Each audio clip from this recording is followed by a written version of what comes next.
పెద్దపురం మీద documentary prosecute ఏవో జరుగుతుంది. 4 రోజులు వెతికామండి, ఎక్కడ దొరకదు. ఏం కావాలంటే అది వండి పెట్టి తర్వాత సుఖాలు ఇచ్చేవారంట. జై శ్రీరామ్. నేను మీ తోట రామకృష్ణ. నేను గర్వంగా చెప్పుకుంటున్నా, నేను పుట్టిన ఊరు పెద్దాపురం. జై శ్రీరామ్. నేను మీ తోట రామకృష్ణ, హిందూ నేషన్ ఫౌండేషన్. నేను ఏజెన్సీ గ్రామంలో చేస్తున్న ఈ ధార్మిక కార్యక్రమాల భాగంగా ఇక్కడ నేను ఉన్న సమయంలో హైదరాబాద్ నుంచి కెమెరామ్యాన్, అంటే అనేక ఛానల్స్లో కెమెరామ్యాన్గా పనిచేశారు. ఈయన నా స్వస్థలమైన పెద్దాపురం గురించి, నాది పెద్దాపురం తెలుసుకుని పెద్దాపురం గురించి నాకు కొన్ని విషయాలు చెప్పారు. అది ఆయన మాటలో తెలుసుకుందాం. సోదరా, మీ పేరు చెప్పండి. అండి, నా పేరు శ్రీనివాస్. నేను హైదరాబాద్లో ఒక 20 సంవత్సరాల నుంచి ఉంటున్నాను. నేను ఆల్రెడీ సినిమా ఫీల్డ్లో కెమెరామెన్ని. సో అన్నీ చేస్తుంటా, షార్ట్ ఫిల్మ్స్, మూవీస్, అన్ని వెబ్ సిరీస్ అన్నీ చేస్తూ ఉంటాను. అట్ ద సేమ్ టైం ఒక్కనొక టైంలో, అంటే ఒక 10 years బ్యాక్, నాకు ఒక డాక్యుమెంటరీ చేయడానికి ఒక చెన్నై నుంచి ఒక సార్ వచ్చారండి. వచ్చి ఇట్లా పెద్దపురం మీద డాక్యుమెంటరీ చేయాలి అని అంటే, ఎందుకు సార్ పెద్దాపురం ఎందుకు ఎంచుకున్నారంటే, లేదండి ఒక్కనొక టైంలో నేను అక్కడికి వెళ్ళేటప్పుడు అక్కడ చాలా, అంటే ఈ పెద్దాపురంలో ప్రాసిక్యూషన్ ఏవో జరుగుతుంటాయి కదా, అక్కడ కొంతమంది వచ్చే అతిథుల్ని చాలా బాగా రెస్పెక్ట్గా రిసీవ్ చేసుకొని వాళ్ళకి మంచిగా స్నానానికి నీరు ఇచ్చి లుంగి ఇచ్చి అంత బాగుండేది. సో అది ఇప్పుడు ఉందా లేదా అనే ఒక దీంతో దాని మీద డాక్యుమెంటరీ చేయాలనండి అంటే, సరే నేను కెమెరామెన్గా కెమెరా తీసుకొని వెళ్ళానండి.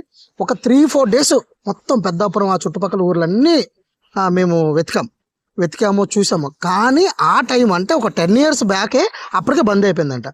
ఎందుకు బంద్ అయిపోయిందంటే, అప్పుడున్న పోలీస్ ఆఫీసర్స్, అక్కడున్న హయ్యర్ వాళ్ళందరూ కూడా స్ట్రిక్ట్ చేశారంట, ఇలా ఎవరు చెయ్యొద్దు, దీనివల్ల చాలా ప్రాబ్లమ్స్ ఉన్నాయి. ఇంతకు ముందు అంటే పెద్దపురంకి ఏదేదో బ్యాడ్ నేమ్ ఉండేది, కానీ ఇప్పుడు మాత్రం అలా చెయ్యొద్దు అంటే, ఇప్పుడు ఎవరికి వాళ్ళు, అంటే అక్కడ చేసే వాళ్ళందరూ అలవాటు పడిన వాళ్ళు కొంతమంది ఎక్కడికెక్కడికో వెళ్ళిపోయారు, కానీ చాలామంది ఆ వృత్తిని మానేసి సొంత వృత్తులు చేసుకుంటూ స్టార్ట్ చేసుకున్నారు. కుట్టు మిషన్లు చేసుకున్నారు, కుట్లు చేసుకుంటూ, పనులు చేసుకుంటూ అట్లా మారిపోయి ఇప్పుడు జీవన విధానం బాగుంది. కానీ ఇప్పుడు అంటే ఇంతకు ముందు ఉన్న పేరు ఇప్పుడైతే అసలు లేనే లేదండి. ఇప్పుడే కదా 10 years నుంచే లేదంటే ఇప్పుడు అసలు ఇంకా లేనట్టు అని అనుకుంటున్నా.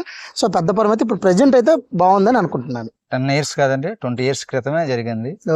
అవన్నీ నా స్వస్థలం కాబట్టి నేను చూశాను. కానీ ఇప్పటికీ కొంతమంది ఉన్నారు పెద్దాపురం వాళ్ళంటే కొంత చులకనగా చూసే దరిద్రపు ఎదవలు ఉన్నారు. వాళ్ళు ఏంటంటే వారు చేసే వృత్తి అలాంటిది కాబట్టి వారికి అందరూ అలా కనిపిస్తారు. ఇప్పుడు కూడా మా పెద్దాపురాన్ని కించపరుస్తూ, పెద్దాపురం నుంచి వచ్చిన ఏ వ్యక్తినైనా, ఒక ఆడపిల్లనైనా సరే ఇలా చులకన భావంతో చూస్తున్నారు.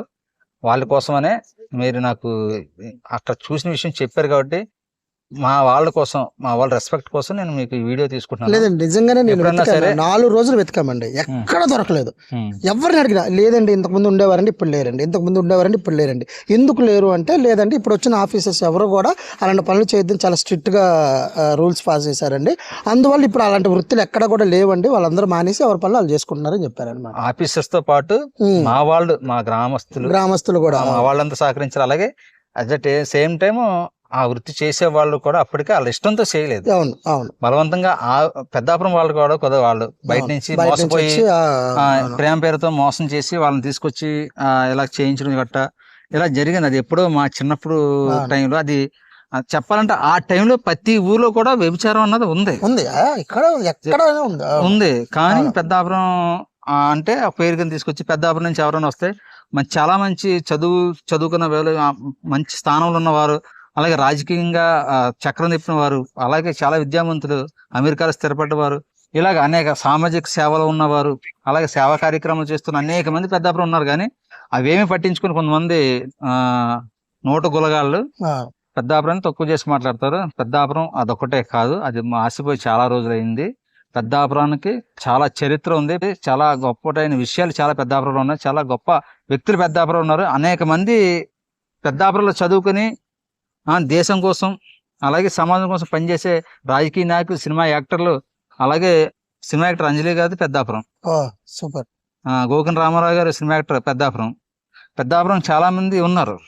కాకపోతే ఈ జనాలు ఒక తప్పుడు వ్యవస్థని రుద్దడం వల్ల అక్కడి నుంచి వచ్చిన వాళ్ళు కొద్దిగా చెప్పుకోవడానికి వాళ్ళని చులకన భావంతో చూస్తున్నారు, వాళ్ళని కించపరుస్తున్నారని కొంతమంది చెప్పుకోలేకపోతున్నారు. చాలా పెద్ద మనుషులు పెద్దాపురంలో ఉన్నారు. అదొక్కటే కాదు, చాలా ఉన్నాయి. ఏదేమైనా మా పెద్దాపురం గురించి మళ్ళీ మాకున్న ఆ విషయాన్ని మాకు తెలియజేసినందుకు సోదర శ్రీనివాస్ గారు మీకు ధన్యవాదాలు. జై శ్రీరామ్.